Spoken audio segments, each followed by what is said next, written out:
YouTube, what is up? We are back. It's already week 12 of the regular season of the NFL, and we are back with another pick. And this one we are riding with the Browns plus 3.5, minus 105 odds on Thursday Night Football, hosting the Pittsburgh Steelers. Before I dive into that game, let me do a quick recap on last week. Here's the deal. We've been on a roll. We've been crushing it. Last week we went 3-0. The week before that we went 2-0. For the season now, we have 21 wins, 15 losses. Our win rate is 58.33%, and we're up 4.75 units, which is insane. We are hitting at a professional level right now. It's just been awesome. It's been a great stretch here. If you guys have been tailing, leave me a like, a comment, something to, encourage me to keep making these videos. It does take a lot of time to, I put so much time into making these lines and really extract value out of these games. It's not just me guessing with my gut. I really spend a ton of time per game researching, and that's why I believe we're doing so well, is because I genuinely believe I work as hard as anybody and probably the hardest, and that's why we have such good results so far. I'm not just guessing when I do this. We're all guessing to an extent in the sense that we don't know what's actually going to happen, but they're very, in my opinion, they're guesses with high implied probability, which is way different than just circling random teams on a sheet. So 3-0 last week, 2-0 the week before. We're on a five win stretch here. And if you guys are new to odds, like for example, 52.4% is considered like the break-even rate. If you could at minus 110 odds, if that's your average win odds, like 52.4% is kind of the win rate you need to break even. They consider anything 55% and up professional level, again remaining if minus 110 odds is your baseline, and we are hitting at 58.33%. So for you guys that aren't familiar with the odds, I just need to put that perspective to how crazy our win rate has been this far. Will it go up? Will it go down? Will it stay the same? I'm not God, man. I don't know what's gonna happen.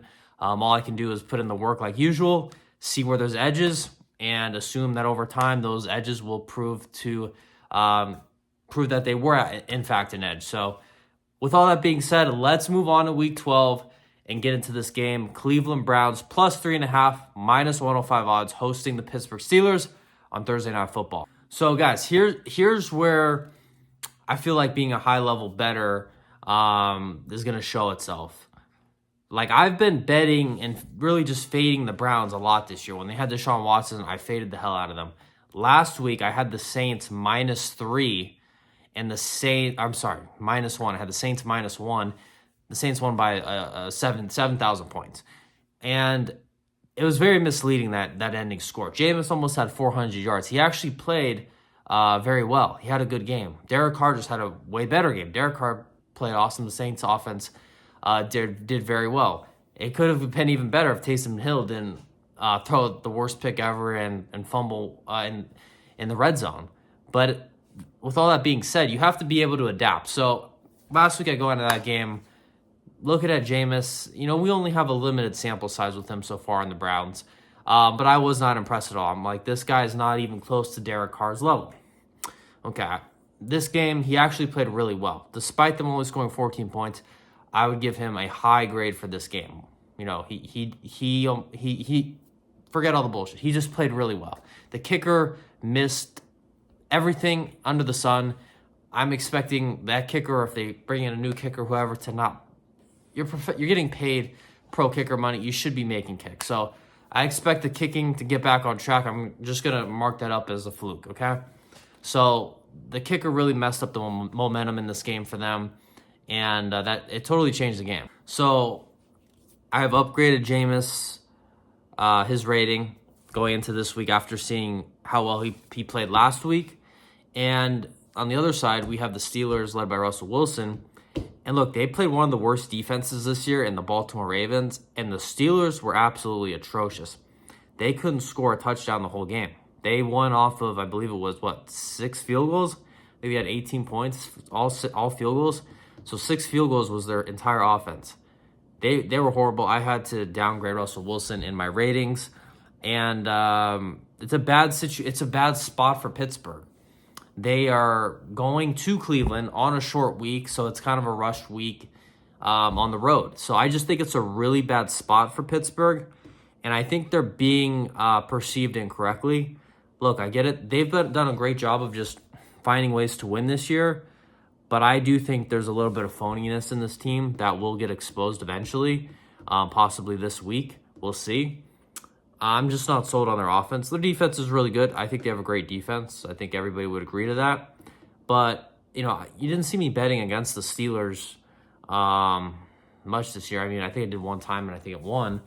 But with Russell Wilson and how hot they've been, you haven't really seen me get involved with Steeler games.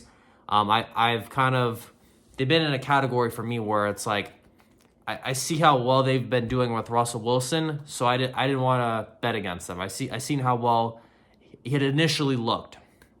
And then there's, on the other coin, how bad Russ has looked the past 2 years. I didn't want to back the Steelers either because I wasn't sure which Russ we were going to get. So it was kind of a stay away team for me.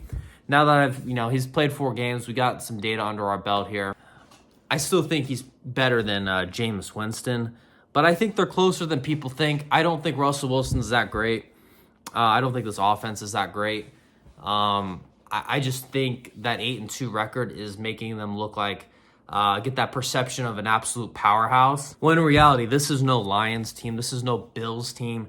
This isn't a true powerhouse. This is just an ugly team. Could they win the game? Yeah, it's possible. For sure, it's possible. They could win this game. But I heard the weather's going to be really bad, and I just expect this to be a rough, nasty, grinded out, low scoring. I think the over-under for this game is like 36.5. So this is a game that I really like to be getting points in. And I actually, for example, my line for this game is Browns minus 2.5. It's around that. It's basically Browns minus 2.5. So I do see value in getting the team that I think is going to win this game, or at least has slightly better odds to win it, and be getting plus 3.5, which is a key number. So I will ride with the Browns in this one. Look, it's all these odds are close. It could go either way. My whole point is I just think there's an edge in the current odds at plus 3.5. I think it's incorrect. I think the record of each team is making this perceived as the Steelers are way better than the Browns, which I think the Steelers have just won a lot of close games against the good teams that they've played. They had a few blowout games, but that's typically not Steelers football. Typically, Steelers football is grind them out, kind of like the Chargers, just to win very, very ugly. So in a game like that, low scoring, if the Steelers win by a field goal, we still win. But my prediction is that the Browns are going to win this one very close, probably win by a field goal or something. Very close game. I like to be getting points at home. Steelers rushed on a short week. That's my handicap for this game. Nothing's guaranteed. We'll see what happens. But I'm expecting some pretty ugly football in this one. And not the Steelers 8-2 to be just this clean-cut Lions, Bills, Chiefs powerhouse. I'm not buying this team at all. We'll see what happens. I'll adjust accordingly based on how they perform each week. But based on the data we have right now, I like the Browns in this one. Plus 3.5, minus 105, 1 unit. A unit is 1% of your bankroll. As always, you never have to bet my picks. You'd always watch risk-free on the sidelines. That's it, boys. I'll probably have other picks later in the week, and we'll see how this one plays out. All right, guys, have a good one. Peace.